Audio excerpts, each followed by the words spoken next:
This is MGT552, Leadership and Social Impact, video on assessment. I'll give you an overview of the 3 assessments and specifically start with assessment 1, and there'll be 2 more videos for assessment 2 and assessment 3.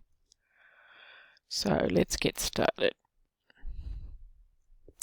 So there are 3 assessments in this subject and they're all nested, which means each is scaffolded on the next, and the first one is actually central to your whole learning in the session.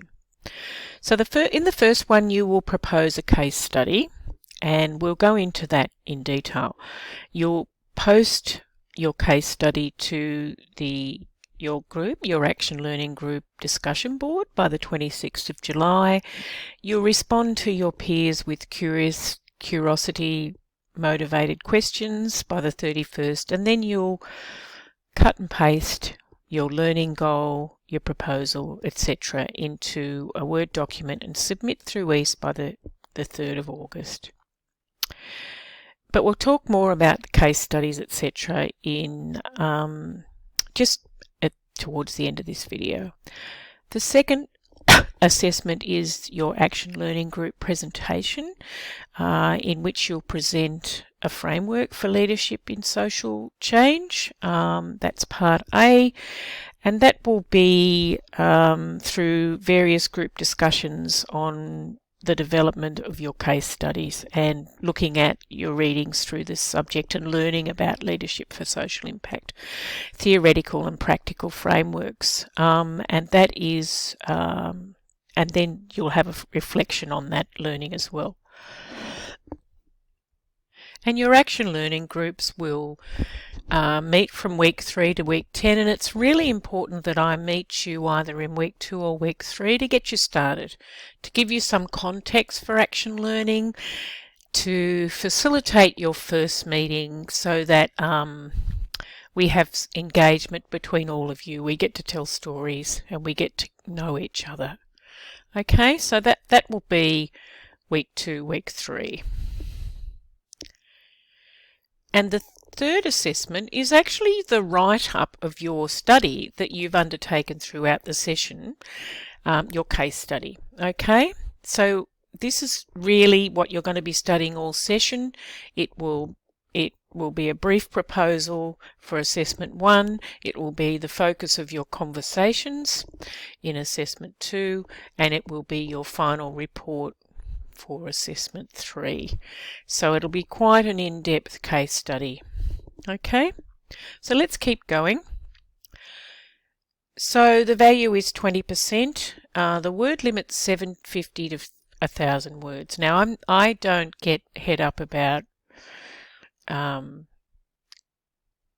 too little or too much. However, if you write less than 500 words or you start writing more than 1,500, then I may pull you up and comment.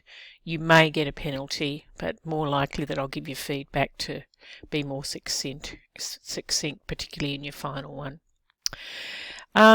So this is in a nutshell what the overview is. You have been assigned to peer learning groups. You will start to discuss things on the discussion board and responding to your peers with a final post up by the 3rd of August. So let's keep going. You've got to do 4 tasks. From your preliminary reading, you will choose and discuss an area of social impact, leadership or social purpose that you wish to investigate further, either in your organisation or community. Now, some of you I know work in organisations that are for social purpose, or they actually do something that is for social purpose. So you might want to look at that particular thing, and it might be something that happens more widely, and you might want to look at that particular phenomenon in your organisation and also bring in other organisations and other areas where that's happening. That might be in an area of youth mental health, homelessness, community development, you name it, it might be giving back to the community because of bushfires, a whole range of different things, ageing, etc. So please identify a learning goal for this study. You will use this as the focus of your learning about social impact leadership in this subject and with your peer learning group and for the final assessment. Now, your learning goal is really a goal that says, by the end of the session or by by October, I will have investigated a certain organisation, analysed their leadership and developed a framework for my own leadership practice. That might be your learning goal, something a bit more specific, something specifically, particularly if you've been studying leadership for a while, it might be something much more specific than that. Normally we talk about learning goals as being specific and measurable and achievable and time bound. Well, we've got the time bound, but I'm not going to get too head up about the prescriptive nature of this, but it's sometimes really good for you to set a learning goal. Why we do this is because then you do have something to work towards. So you also have to provide a short reflection on how this study will have a benefit to your workplace, organisation or community, and particularly to your own leadership practice, because this is about you, remember, and how you lead with others. Post this, the short reflection, post your organisation, what you're going to study, to the assessment forum, your group discussion board by the 26th of July, and respond to somebody else's post. It might be you're only in a group of 3, respond to all of the others.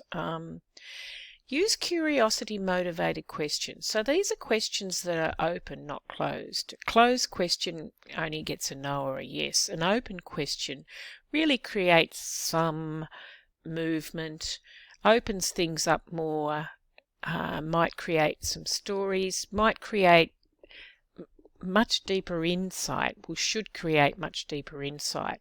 So avoid offering suggestions and leading people in a certain direction, or providing being like a bit of like a therapist or a counsellor.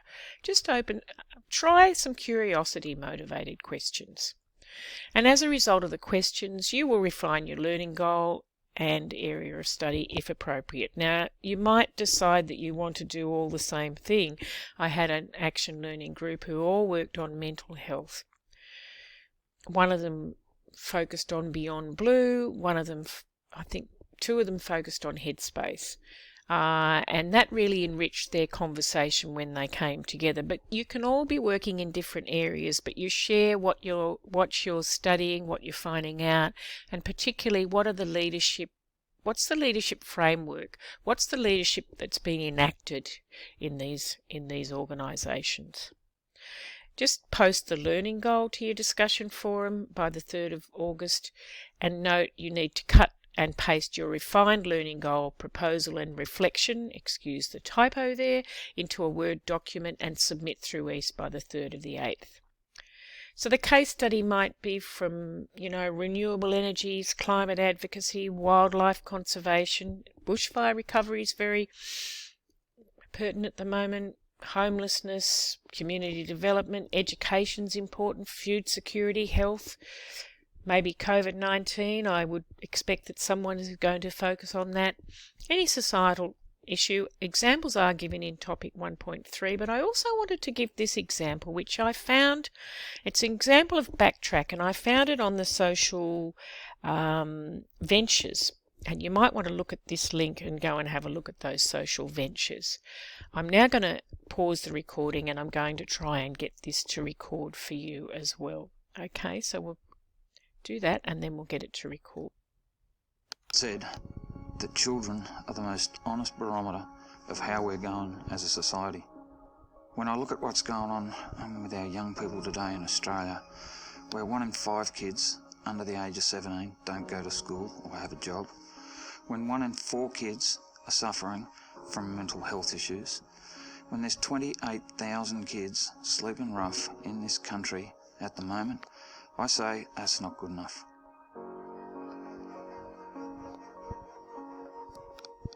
When I first moved back from the Territory to New South Wales, I got this job.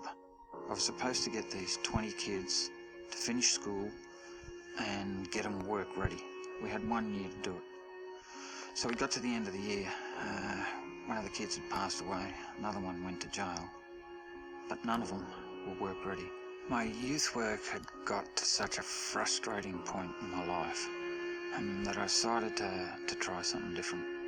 I was at this Christmas party, and I didn't really know who I was talking to. We were having a few beers, and I said, look, all we need to sort this problem out is a shed.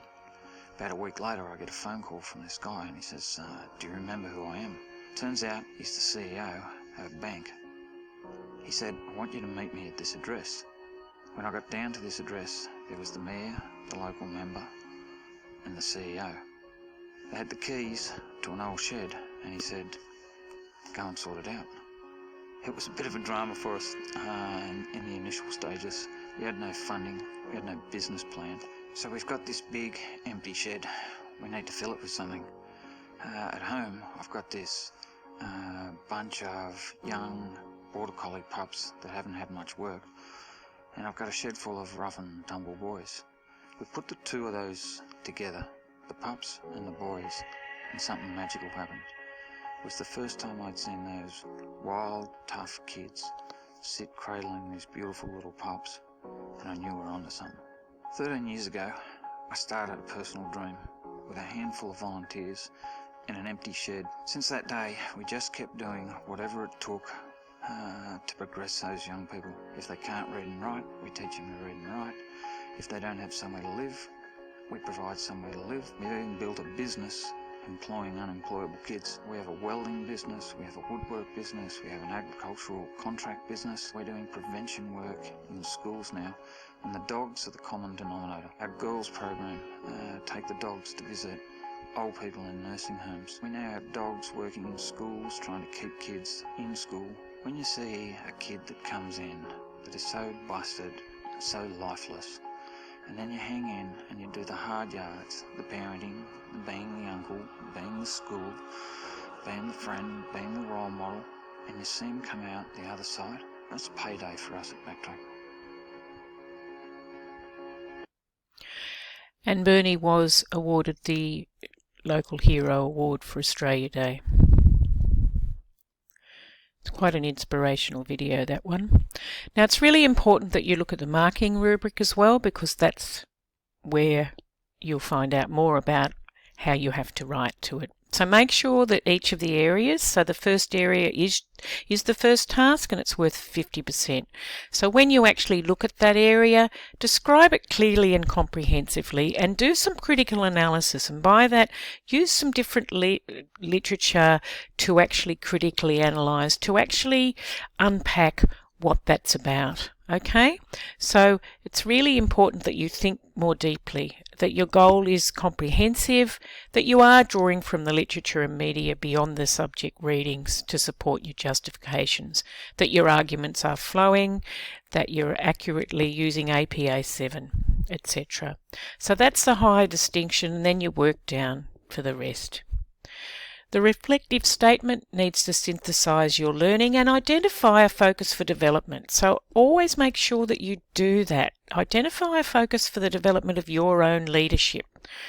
So we want a critical and creative reflective statement that demonstrates clear and coherent conceptualization and synthesis of learning related to social impact leadership, and an insightful specific reflection on the focus for development of your own leadership practice. So that's high distinction, work down. Then the participation in groups. What's the quality of your questions? Okay, so how well have you developed those questions is really an important thing, and participated in a respectful way with your community. So if you have any other questions, post them to the assessment discussion forum and or email me separately, and I'll respond, and I'll repurpose them to the assessment discussion forum if you haven't posted them there. So thanks for listening. Cheers.